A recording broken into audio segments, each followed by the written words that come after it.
जय माता दी दोस्तों, स्वागत है आपका हमारे YouTube चैनल अभव्या वर्ल्ड में। आइए आज की इस वीडियो में हम दुर्गा सप्तशती के 6वें, 7वें और 8वें अध्याय को सुनेंगे। सबसे पहले माता रानी का नाम लेते हुए चलिए शुरू करते हैं 6वां अध्याय। जो भगवती सिंह पर आसन लगाकर विराजमान हैं, जिसके कंठ में सर्पों के फणों में रहने वाली मणि तथा रत्नों की माला शोभायमान है, जिससे शरीर की कांति निखर रही है। सूर्य के समान उग्र प्रकाश है। 3 नेत्र प्रकाशित हो रहे हैं। हाथों में माला, कुंभ, कपाल तथा कमल धारण कर रही हैं। मस्तक पर अर्ध चंद्रमा का मुकुट है, जो सर्वज्ञों के ईश्वर भैरव देव के अंक में निवास करने वाली हैं। इस प्रकार की शोभा वाली परा पद्मावती देवी का मैं चिंतन करता हूँ। ऋषि बोले। इस प्रकार देवी जी का वचन सुनकर दूत क्रोध से लाल होकर वहां से चला आया। आते ही दैत्यराज को विस्तार के साथ सभी बातें सुनाती। दूत के वचन सुनते ही दैत्यराज क्रोध में भर गया और दैत्यों के सेनापति धूम्रलोचन से बोला, हे धूम्रलोचन, तुम देर मत करो। अपनी सेना के साथ वहां जाकर उस दुष्टा को केसों पकड़कर बलपूर्वक घसीटते हुए यहाँ जल्दी ले आओ। उसके रक्षार्थ यदि कोई दूसरा वहाँ उपस्थित हो तो चाहे वह देवता, यक्ष, गंधर्व कोई भी हो, उसे मार डालो। ऋषि बोले। आज्ञा पाते ही धूम्रलोचन दैत्य 60,000 असुरों की सेना लेकर शीघ्र चल पड़ा। वहाँ पहुंचकर उसने हिमालय पर विराजमान देवी को देखा और ऊंची आवाज़ से बोला, अरे तू शुंभ निशुंभ के पास चल। यदि अभी प्रसन्नतापूर्वक मेरे स्वामी के पास नहीं चलेगी तो स्मरण रख कि तुझे बालों को पकड़कर घसीटते हुए बलपूर्वक मैं ले जाऊंगा। देवी जी बोली, इसमें संशय नहीं कि तुम्हारे दैतेश्वर ने भेजा है और तुम स्वयं भी बलवान हो तथा बड़ी भारी सेना भी लेकर आए हो, तो इस प्रकार की दशा में मुझे बलपूर्वक ले चलोगे तो फिर मैं तुम्हारा क्या कर सकती हूँ। ऋषि बोले। जब उसे इस प्रकार का उत्तर मिला तो धूम्रलोचन देवी की ओर दौड़ा। तब देवी अंबिका जी ने हुंकार के शब्द से उसे भस्म कर दिया। फिर तो असुरों की क्रोध में आई हुई सेना तथा अंबिका जी ने एक दूसरे पर क्षीण बाण, शक्तियाँ, फरसे आदि बरसाने आरंभ कर दिए। इधर देवी जी का वाहन सिंह भी कुपित होकर भयंकर नाद करता हुआ, अपने बाल फटकारता हुआ असुरों की सेना पर उछल पड़ा। उस सिंह ने कुछ असुरों को पंजों से मारा एवं कुछ एक को अपने जबड़ों से तथा कई एक महाअसुरों को नीचे पटक कर दबोच कर होठ के दाढ़ों से विदीर्ण करके मार डाला। कितने ही दैत्यों के पेट अपने नाखूनों से फाड़ डाले। कितने दैत्यों को तल प्रहार कर उनके सिर धड़ से पृथक कर डाले। दूसरों की भुजाएं, सिर आदि छिन्न भिन्न कर दिए। कितने एक के पेट फाड़ फाड़ कर गले के बाल फटकारते हुए सिंह ने रुधिर पान किया। अत्यंत कुपित हुए देवी जी के वाहन बलवान सिंह ने क्षण भर में ही दैत्यों की बड़ी सेना क्षय कर दी। देवी जी ने उस असुर धूम्रलोचन को मार डाला और उसके वाहन सिंह ने भी सारी सेना का क्षय कर दिया। शुंभ ने जब यह सुना तो उसके क्रोध का पारा और बढ़ गया। उसके होठ कांपने लगे। तब शीघ्रता से शुंभ ने चंड मुंड दोनों दैत्यों को आज्ञा दी, हे चंड तथा मुंड, तुम दोनों विशाल सेना लेकर वहां पहुंचो और उसे जल्दी से जल्दी यहाँ ले आओ। उसे बालों से खींचकर अथवा बांध कर ले आओ। यदि इस प्रकार लाने में तुम लोगों को संशय हो तो युद्ध करो। सभी प्रकार के अस्त्र शस्त्रों से सारे असुर मिलकर उसे मार डालो। उस दुष्टा के मर जाने पर एवं सिंह के भी मारे जाने पर जिस दशा में भी अंबिका पड़ी, उसे बांधकर अपने साथ लेकर शीघ्र लौट आओ। इस प्रकार यहाँ 6वां अध्याय संपन्न होता है। इसके साथ ही माता रानी का नाम लेते हुए चलिए 7वां अध्याय शुरू करते हैं, जिसमें चंड और मुंड के वध का वर्णन है। रत्न जड़ित सिंहासन पर विराजमान होकर तोते से पढ़े जा रहे सुंदर शब्द सुनती हुई, सुंदर एवं श्याम अंगों वाली कमल के फूलों पर अपना एक चरण धारण करके वीणा बजाती हुई, लाल वर्ण की साड़ी धारण करके अंगों में कसी हुई चोली से शोभायमान, कलहार के फूलों से ग्रंथित माला धारण करके सुशोभित, शंख का पात्र लिए हुए, मस्तक पर सिंदूर की बिंदी लगाए हुए, हल्के एवं मीठे मधु के मध से शोभित इस रूप में मातंगी देवी जी का मैं ध्यान करता हूँ। ऋषि बोले। तब आज्ञा पाते ही चंड मुंड आदि दैत्य आयुधों से सुसज्जित होकर चतुरंगिणी सेना के साथ चल पड़े। वहां पहुंचकर उन्होंने देखा कि हिमालय की ऊंची स्वर्ण की चोटी पर सिंह के ऊपर देवी बैठी हैं और मंद मंद हंस रही हैं। इस प्रकार देखकर वे उसे पकड़ने की चेष्टा करने लगे। किसी ने धनुष चढ़ा लिया, किसी ने तलवार संभाल ली एवं कितने एक देवी जी के पास पहुंच गए। तब अंबिका जी उन शत्रुओं के प्रति क्रोध में आ गई। उस समय क्रोध के कारण उनका मुख काला हो गया। देवी के माथे पर भौहें कुटिल होकर तन गईं। तब तो भयानक मुख वाली काली देवी तलवार तथा पास लिए प्रकट हो गई।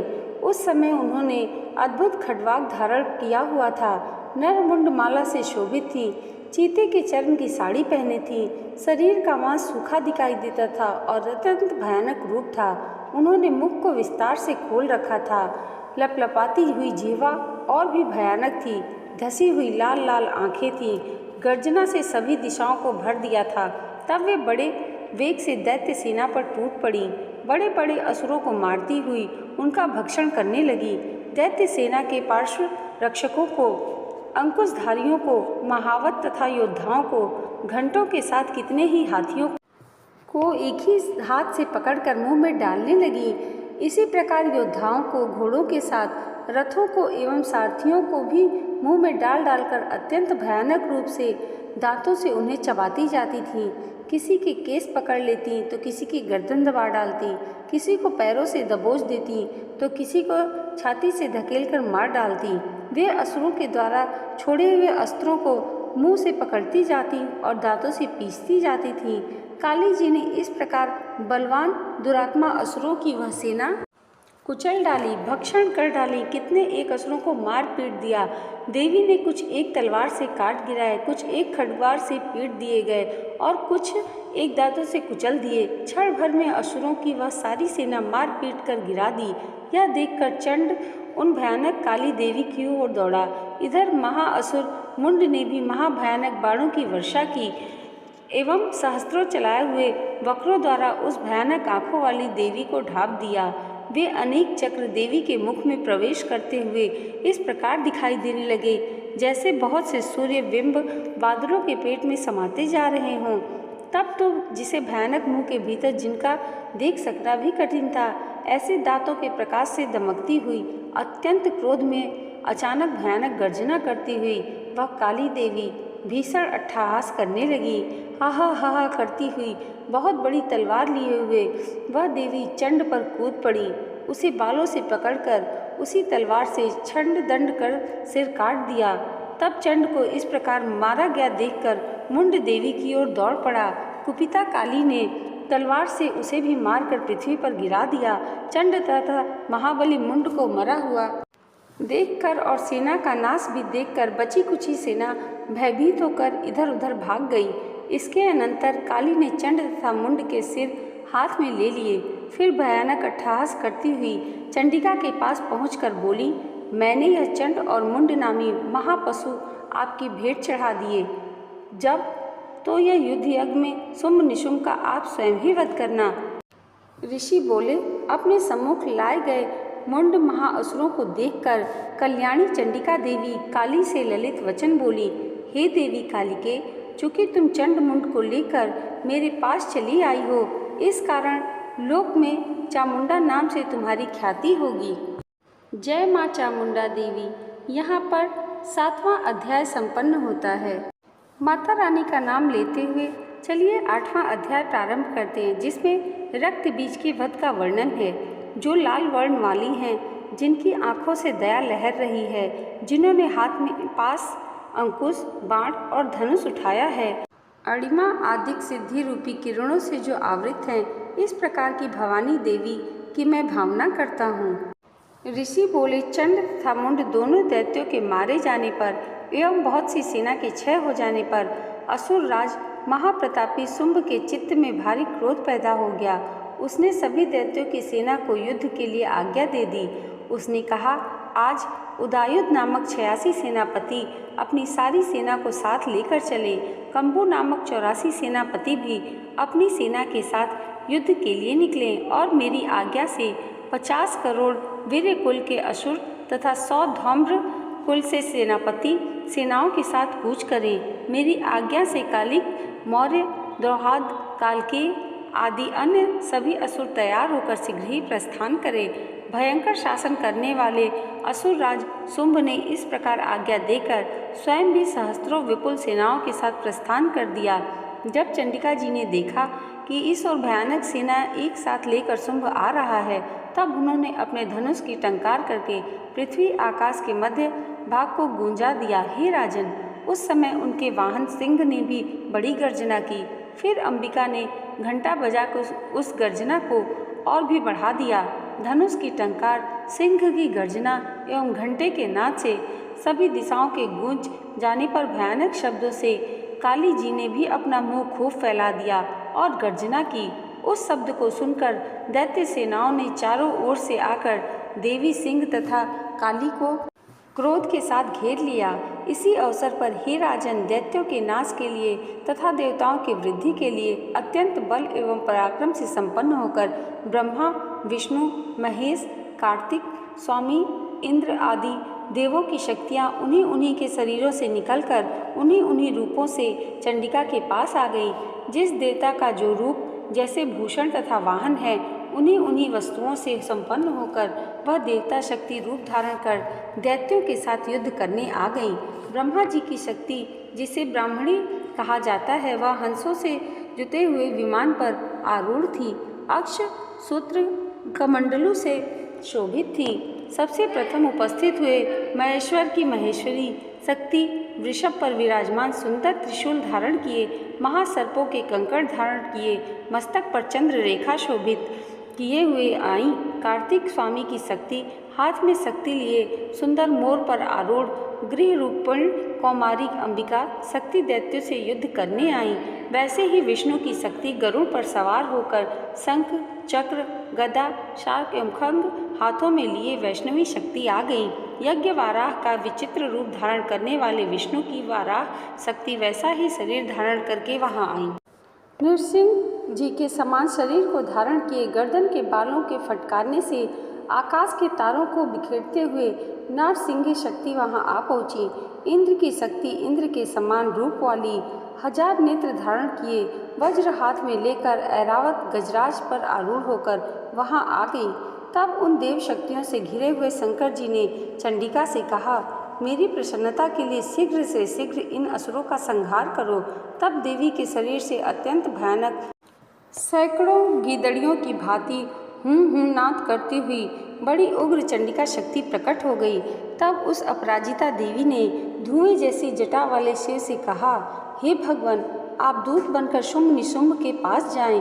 वहां जाकर उन महान अभिमानी शुंभ निशुंभ दानवों को तथा युद्ध में आए हुए दूसरे दानवों से भी यह कहें कि हे दानवों, यदि तुम लोग जीना चाहते हो तो त्रिलोकी का राज्य इंद्र प्राप्त करें, सभी देवता यज्ञ का भाग पावें और तुम लोग पाताल में चले जाओ। यदि तुम्हें कुछ बल का अभिमान हो और युद्ध अभिलाषा हो तो आ जाओ, तुम्हारे मांस से यह मेरी योगिनियाँ तृप्त हो जाएं। इस दूतत्व में स्वयं शिव जी को ही देवी जी ने नियुक्त किया, अतः वह शिव शक्ति संसार में शिवदूती इस नाम से विख्यात हुई। जब शिव जी ने देवी जी के वचन उन महाअसुरों से कहे तो वे बड़े क्रोध में आ गए और जहाँ कात्यायनी देवी स्थित थी उस ओर बढ़ने लगे। वहाँ कुपित होकर उन देव शत्रुओं ने बाण शक्ति, सृष्टि आदि आयुधों से देवी जी पर वर्षा करना आरंभ कर दिया। तब टंकार करके धनुष द्वारा पैने पैने बाण छोड़कर देवी जी ने खेल खेल में ही उनके फेंके हुए बाण, शूल, शक्ति, परशु आदि शस्त्रों को काट डाला। फिर काली भी उनके सम्मुख होकर शत्रुओं को शूल के प्रहारों से चीरती फाड़ती, खद्वार से कुचलती मारती विचरण करने लगी। ब्राह्मणी शक्ति भी जिस ओर दौड़ती उसी ओर अपने कमंडल का जल छिड़क कर देती, जिससे शत्रुओं का पराक्रम एवं तेज नष्ट हो जाता था। इसी प्रकार माहेश्वरी शक्ति ने त्रिशूल द्वारा, वैष्णवी शक्ति ने चक्र द्वारा एवं अत्यंत कोपना कौमारी शक्ति ने शक्ति द्वारा उन दैत्यों का क्षय करना आरंभ कर दिया। इंद्रिय शक्ति के गिराने से सैकड़ों दैत्य दानव विदीर्ण होकर रुधिर के पनाले बहाते हुए पृथ्वी पर गिरने लगे। बाराही शक्ति ने कुछ एक को तुंड प्रहार से मार गिराया। कितने एक दैत्यों की छातियां अपने दाढ़ों के अग्र भाग से चीर डाली और चक्र द्वारा बहुत से दैत्य चीर फाड़ डाले। कितने एक महादैत्यों को नारसिंही शक्ति अपने नाखूनों से विदीर्ण करके खाने लगी और अपनी गर्जना से दिशाओं तथा आकाश को पूर्ण करती हुई युद्ध स्थल में घूमने लगी। कितने एक दैत्य शिवदूती के कठोर अट्टहास से भयभीत होकर पृथ्वी पर गिरते गए, फिर उन्हें वह खाती गई। इस प्रकार अत्यंत कुपित होकर अनेक उपायों द्वारा बड़े बड़े दैत्यों को मारते हुए मातृगणों को देखकर देव शत्रुओं की सेना भागने लगी। उन दैत्यों को मातृगणों से पीड़ित होकर भागता हुआ देखकर क्रुद्ध हुआ महिषासुर रक्तबीज युद्ध करने के लिए आया। रक्तबीज के वज्रमय शरीर से एक भी रुधिर बिंदु जब पृथ्वी पर गिरता तब उसी के समान बलवान असुर पैदा हो जाता। उस महाअसुर ने आकर इंद्र शक्ति के साथ युद्ध किया। तब इंद्र शक्ति ने अपने वज्र द्वारा रक्तबीज की ताड़ना की। वज्र के लगते ही उसके शरीर से बहुत सा रुधिर बहने लगा। रुधिर की एक एक बूंद से बहुत से योद्धा पैदा हो गए, जिनका रूप पराक्रम रक्तबीज के समान था। जितने भी रक्त की बूंदें शरीर से गिरती, उनके उतने ही उसी के सदृश बल वीर्य युक्त पराक्रमी पुरुष उत्पन्न हो जाते। वे रक्त से उत्पन्न हुए पुरुष भी अत्यंत भयानक अस्त्र शस्त्रों से सुसज्जित थे। वे मातृगणों के साथ लड़ने लगे। फिर इंद्र शक्ति ने वज्रपात से उसका सिर क्षय विक्षत कर दिया, उससे रुधिर बह उठा। तब फिर हजारों पुरुष उस रुधिर से पैदा हो गए। वैष्णवी शक्ति ने चक्र द्वारा उसे मारा। इंद्र ने गदा उस असुर राज की ताड़ना की। वैष्णवी के चक्र से क्षत होने पर उसके शरीर से जो ही रुधिर स्राव हुआ, उससे हजारों उसी के समान महाअसुर पैदा हो गए, जिनसे संपूर्ण जगत भर गया। कौमारी ने शक्ति से उसे मारा। वाराही ने तलवार से, माहेश्वरी ने महाअसुर रक्तबीज को त्रिशूल से हनन किया। उस दैत्य ने भी गदा द्वारा सभी मातृगणों को पृथक पृथक मारा। उस समय रक्तबीज बड़े क्रोध से भरा हुआ था।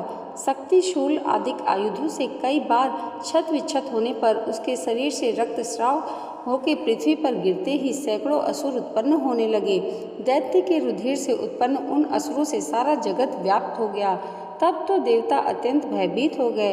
देवताओं को डरा हुआ एवं उदास देखकर तब शीघ्र ही चंडिका ने काली से कहा, हे चामुंडे, अपना मुख तुम और भी विस्तार से फैला दो। मेरे शस्त्रपात से गिरते हुए रुधिर बिंदु तथा बिंदुओं से उत्पन्न महादैत्यों को अपने विवेकवान मुख द्वारा खाती जाओ। युद्ध में रुधिरोत्पन्न इन महान दैत्यों को भक्षण करती हुई तुम घूमती रहो, तभी इस दैत्य का रुधिर क्षीण होगा, इसी प्रकार इसका क्षय होगा। तुम्हारे द्वारा इस प्रकार खाए जाने पर फिर यह भयानक नए दैत्य पैदा नहीं हो सकेंगे। इस प्रकार कह चंडिका जी ने रक्तबीज पर त्रिशूल से प्रहार कर दिया। फिर काली जी ने रक्तबीज का रुधिर मुख में ग्रहण कर लिया। इस दैत्य ने भी चंडिका पर गदा चलाई, किंतु उस गदापात द्वारा चंडिका को कुछ भी थोड़ी सी भी वेदना न हुई। रक्तबीज के क्षत विक्षत शरीर से बहुत सा रुधिर गिरने लगा। उसे चामुंडा मुख द्वारा पीती गई और रक्तपात से जो दैत्य उत्पन्न हो गए थे उन्हें भी मुख में डालती गई। इस प्रकार चामुंडा ने सभी दैत्य खा डाले और रक्तबीज का रुधिर भी पी डाला। तब तो देवी ने शूल, वज्र, बाण, तलवार, रिष्टि आदि आयुधों से रुधिरहीन महाअसुर रक्तबीज को मार दिया। शस्त्र समूहों से आहत होकर वह पृथ्वी पर गिर पड़ा। हे राजन, उसका रुधिर तो चामुंडा ने पी ही लिया। इस प्रकार उसकी मृत्यु होने पर देवता परम प्रसन्न हुए। मातृगण उसके रुधिर पान के मद से उद्यत होकर नृत्य करने लगे। दोस्तों, यहाँ पर दुर्गा सप्तशती का 8वां अध्याय भी संपन्न होता है। दोस्तों, आज की यह वीडियो आपको कैसी लगी हमें कमेंट करके ज़रूर बताइएगा और इसे लाइक और हमारे चैनल को सब्सक्राइब करना मत भूलिएगा। जय माता दी।